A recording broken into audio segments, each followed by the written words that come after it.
माननीय सभामुख महोदय, भर्खरै बोल्नु भएको माननीयज्यूले गुण्डा र अराजक शब्द जुन प्रयोग गर्नु भएको छ, जुन तत्कालीन सरकारले चाहिँ गुण्डा पालेर यस्तो गर्यो उस्तो गर्यो जुन उहाँले भन्नुभएको छ, मैले के जानकारी गराउन चाहन्छु भने अहिलेको सरकारले कति गुण्डा पालेको छ उहाँलाई थाहा छ कि छैन?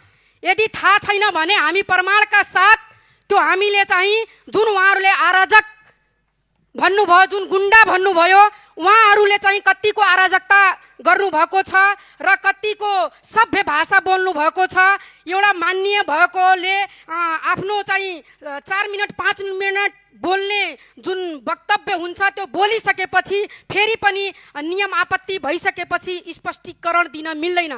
त्यो कुन नियममा स्पष्टीकरण दिन लेखिएको छ त्यो चाहिँ सभामुख महोदयले जानकारी गराइदिनको लागि म हार्दिक।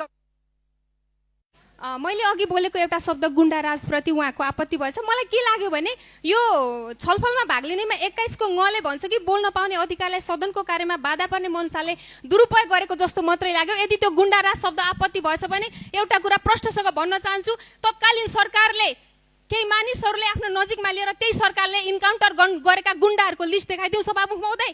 यदि त्यो कुरा पनि मान्ने हुन्छ भने हामीले बोलेका हरेक कुरामा। अनि अर्को कुरा अहिले उहाँले के भन्नुभयो भने यो तपाईहरूको प्रहरी भन्नुभयो, कसको प्रहरी?